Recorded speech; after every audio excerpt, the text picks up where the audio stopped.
muto wange Katamba njagala kwebaza omutimbagano si mubi mpulidde oyogera ku simayi President Museveni akavubuka kali ke baasiba ne parliamenti fe abamu ku ffe tetunyiiga nga mutuwandiiseeko mututambizaako obutambize mabegakawo nina interview gye bankolako dda naye omukulu omu ali mu gavumenti yagisasulidde 30 millions ne batemamu akatambi n'alagira bakatambuze bakateeke ku status nga bagatta video yange neyakyagulanyi nga bamuvoola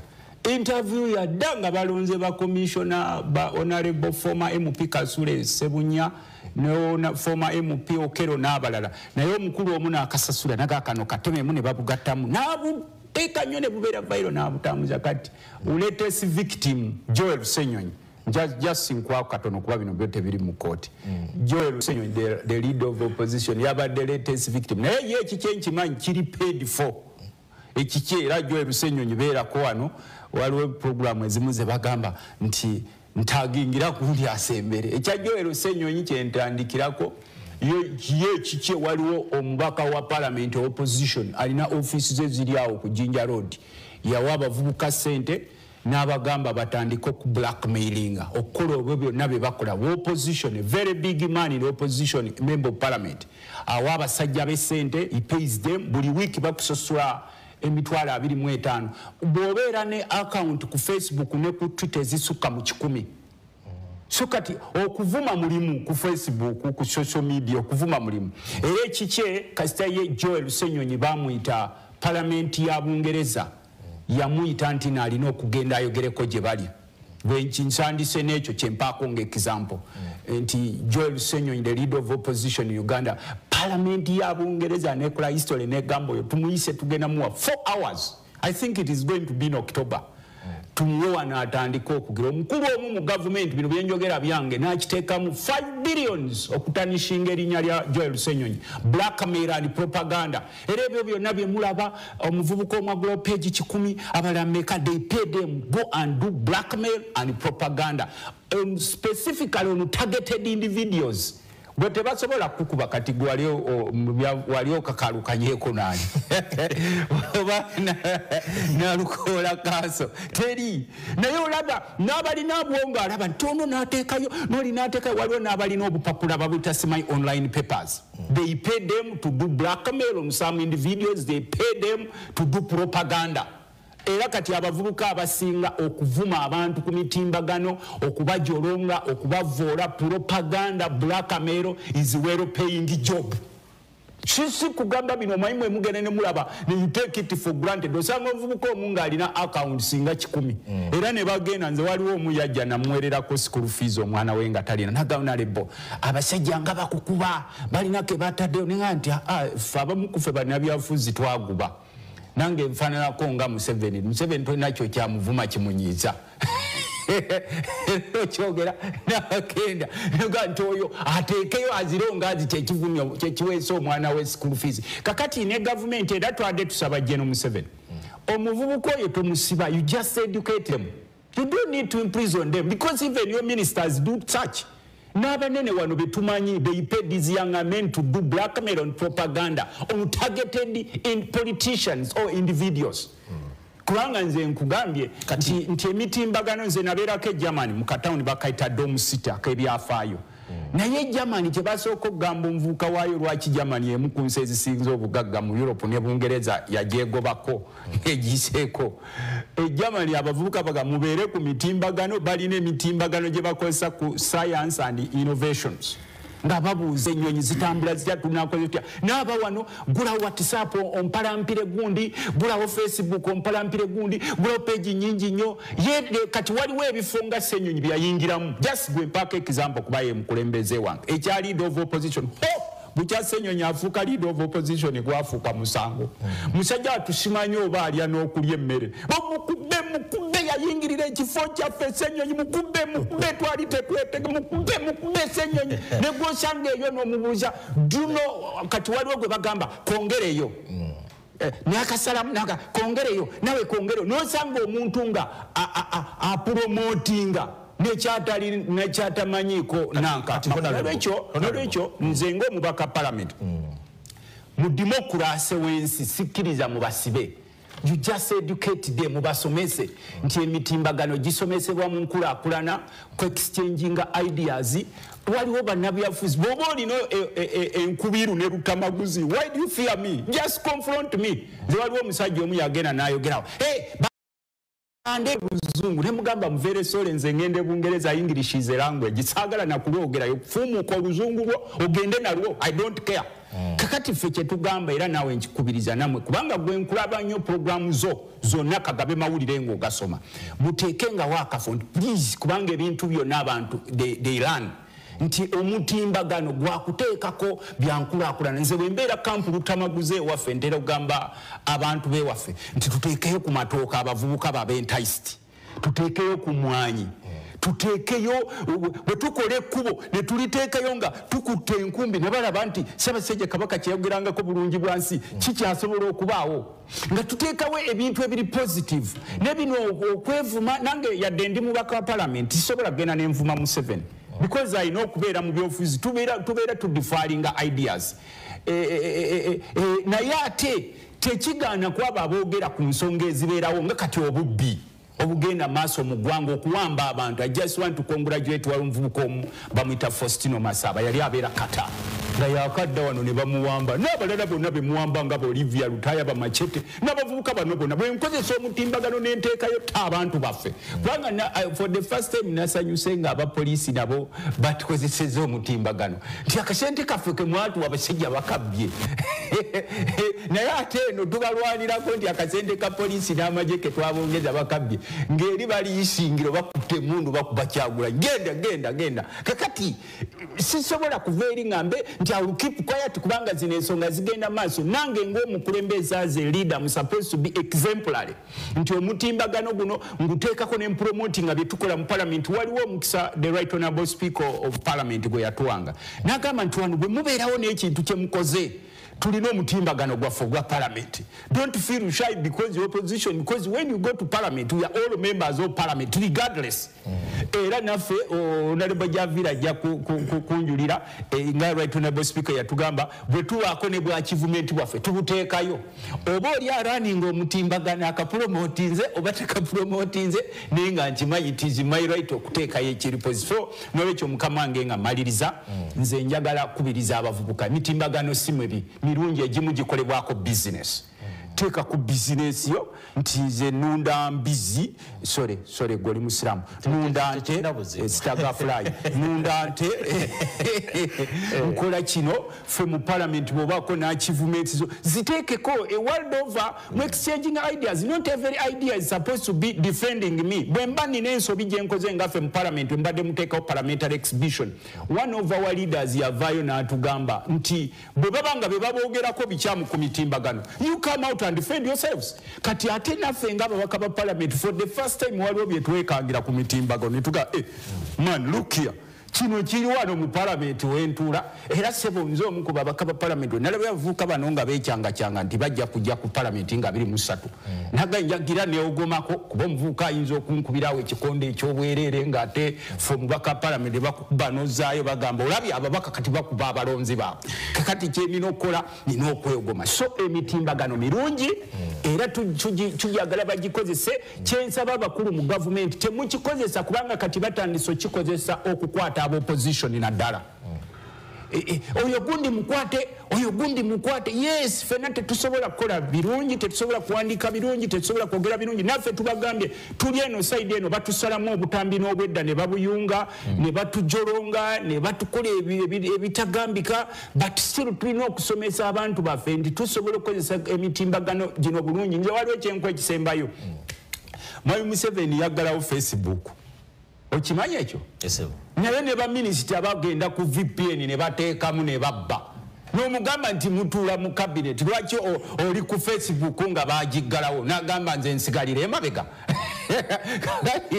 naye negundi z'amwami Museveni tero zirabanga bazitadde ku Facebook gyagalawo kubanga you bypass n'okozesa VPN n'oteekayo kakati ffe tulina okubagamba nti tunula wano obusungu tebusobola kusolvinga solutions bw'osanga nga Luttamaguzii akoze ensobi nga kati bana abavubuka be basasula genda ovume Ssenyonyi tukusasula esimanyi buli wiiki mitwalo 25 genda obulakameringa Luttamaguzii genda obulakameringa Kyagwa n'omugamba ati nedda oyo akusasula sente okuvuma the right honorable leader of opposition mugambe mpaayo ka capital ngende mu kyalo ewaffe ntandikewo ennimiro mpaayo ka capital ngende ntandikewo omudaala mpaayo ka capital instead of paying you ne babanga gwe bakozesa okugenda okuba nti no ojolonga abantu kyekyusebo mukama wange ku submission ya ekibuzo kyembadde ngenda okuwa kansoke nkitereke mu second jimpe nkigemu obutawe kansoke nkitereke nsoke nfune ebirowoozo by'abakulu bano bonna ku nsonga lwaki oli yalibadde asiba ku mpagi okutya n'alumba akulembera eggwanga n'alumbirako mukyala we n'alumba abaana be ng'abagamba ebigambo ebizitowa ebyengadda kiki ekyo ekimuvuga tolowooza nti wampisa nnungi okusinga oyo eyajjayo emmundu ng'akooye nattabusi oba onfuna tukwate bulungi ensonga ezo njagala okubuulira kino ekigambo amawanga agamu agalowoozebwa nti ge gasinga obutaba na demokrasiya ate emisango egiringa gino si mingi gye giri oba lwaki kuba bw'otunuulira Russia w'obala weeba erina emisango egiva ku mutimbagano 400 Bungereza osanga erina 3,300 ate kikyali kituuza kuba mu Uganda tetunnaba na kugula masimu gawera bw'okimanyi nti NTV akawungeezi bagirabira mu kibanda kya firimu era basasula basasula NTV akawungeezi olowooza tebaali agadde kuteekako ewaabwe ne balaba oba ku ssimu kuba tustreaminga n'okustreaminga tezimala essimu zikyali ntono that's right ate abamu tebannaba kumanya waliwo ebintu ebibeerawo amasanyalaze oyinza okulabagakiza omuntu asingisiddwa omusango naye era wayitawo wiiki emu n'olaba omulala ngeri bagamba zizza ogufaanana nga ogwoli n'obuuza ono teyayigira kwoli gwe baakaliga olowooza kiva ku ki amawulire tegannatuuka abantu bakusomesa embeera ya bwavu abantu tebannamanya nze nyina client namujja kuba nnamawulire yali alina ebigambo byagala naye buli lwabeera bwati mu maaso ga kamera munnamawulire n'amubuuza aba alabanga anyumiza jjajjaawe bantu tebalina that awareness wano gavumenti yakuno yatulimba nti tugenda kufuna hot spot kumpi buli wamu ojjayo bujja simu yo n'okola ki tukyayina process y'okuyiga era ndowooza General Museveni ebyo yabimanyako mu mwaka gwa 2019 nasomako mu ggulire erimu eri Observer kafunze ngenda mukuwummula weewaawo ng'agamba nti tayagala kuvunaana bantu abo abalowoozebwa nti baba bamunyiizizza ndowooza yali ategedde nti abantu be tebannasomesebwa kikola kimala okay NTV kwoli tuli mu program ebigambo tebitatu tutunulidde enkozesa y'omutimbagano ku nsonga enkulu ezigenda maaso mu ggwanga Honorable Luttamaguzii njagala komawo wayogedde nti omutimbagano guno gulina ebirungi n'ebibi mu bibi bye wayogedde nti mulimu blackmail abagukozesa okuttattana amannya g'abalala kakati nze nga consumer obanza afuna ebiva mu mutimbagano njawule ddi blackmail oba obulimba oba ekintu kyonna kyonna ekitasaana kubeera nga nkola ki nga nkitwala bino byonna ebikyamu mbyawule ddi ku birungi naddala ensonga ya blackmail omuganda agamba nti enkula y'omutwe yekuweesanirira kakati embeera abantu gye bakwatamu ebintu nkugambye n'abali mu gavumenti mwennyini abasinga okukaaba kuba bakaaba nti omutimbagano gibayisa bubi they are the same people abakozesa ate emitimbagano okukola blackmail ne propaganda the same people abakaaba social media tuli bubi and they use social media to propagate propaganda and blackmail ku bantu bebatakkaanye nabo era nze nga nalebo javiraga eno nalebo nalukola fa abamu kufe nga abakulembeze tugezaako okuteekawo ebintu ebitwawula ku balala nze okunvumanga Luttamaguzii okunteekako blackmail okunsalamu obutambi ebyo ebimu abamu tebitukwatako era ffe ebiseera ebisinga tubitunako naga baleke nabo bali mu kukola kubanga kati gavumenti olina okumanya nti avuka abasinga bali 90% of the youth who have unemployed akera kumacha nanyonya kaddatake nasiba okwo nomugamba twakitonoonye ekyo ekikuyamba ekyo uplifting obulamu bwo wasangira bannabyabufuzi abamugamba jango nyambeko nvumire ba Ssenyonyi nyambako nvumire bakyagulanyi and this because they don't have any way out nga bamugamba buli wiki buli wovuma Ssenyonyi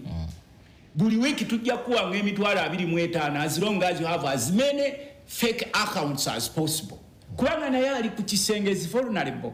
Boba Ssenyonyi tebasobola kufuna bibagamba nawe buli lwotuvumira bajjaviira kati Ssenyonyi Ssenyonyi abo balaba balina muje bayita diplomacy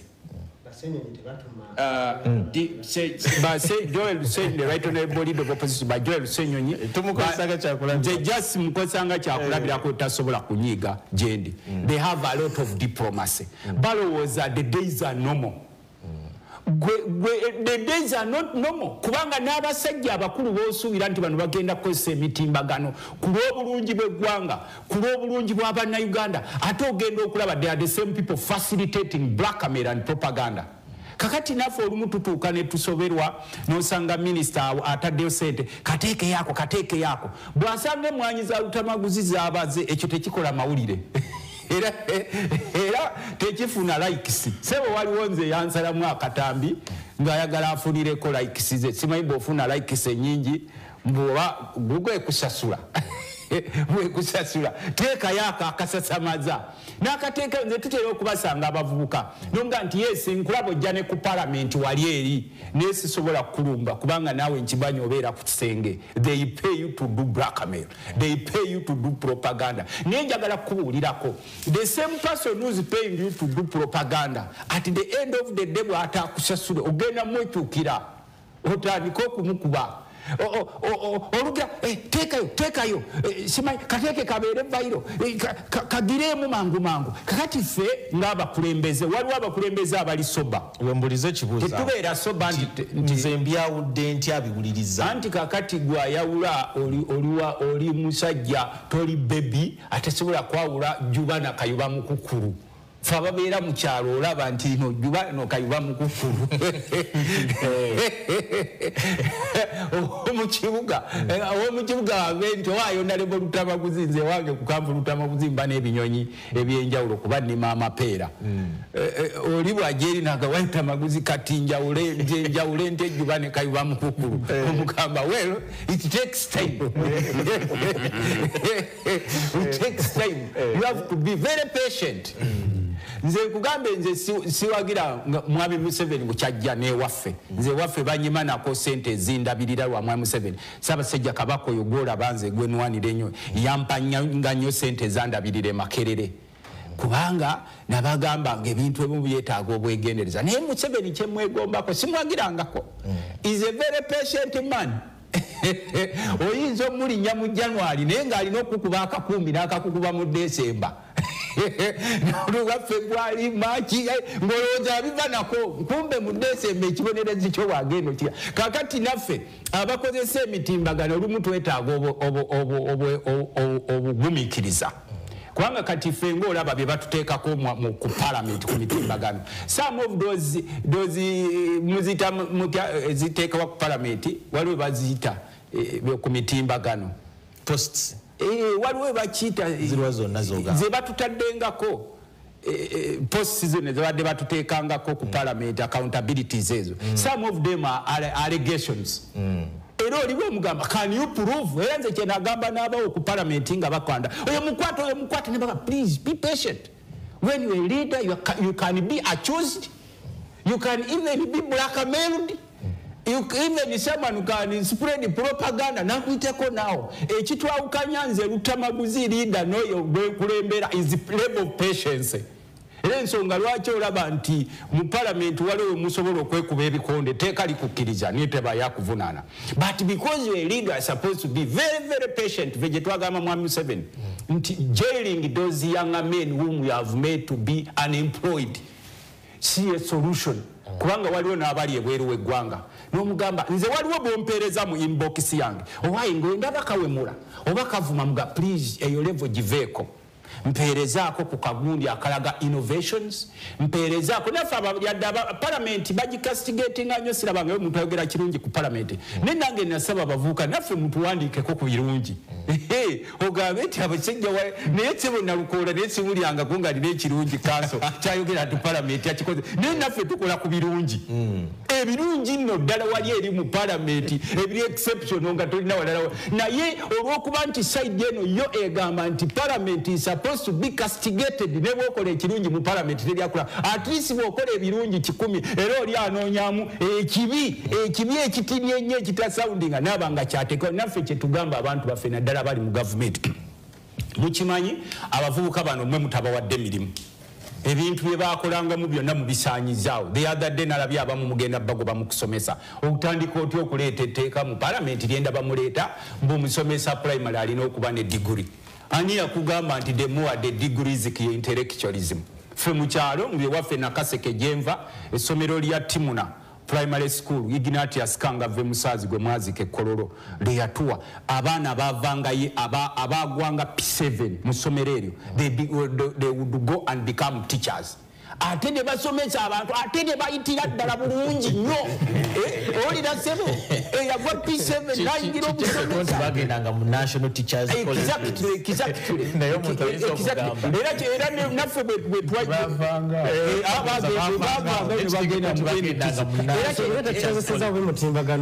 sikozeseza bwe mutimbagano era sebo kye twagamba ne mwami Museveni nti okulwanagana n'abavubuka bano bonna if you have any ng'obaagaliza kubanga waliwo oli nga politician ye kiri kwa agenda ye kuba ntera omuwulira ng'agamba we have a historical mission tumubuuza what is this historical mission Mr. Museveni is talking about before we get excited kakati kye twamuwangako ku magezi nti okukuulinga abavubuka bano kubanga balinga amazzi gakiyira wali otuuseeko ku kiyira gapampize n'oteekawo ekiveera ekyo kigira ne kyabika gakukuba ne gakusula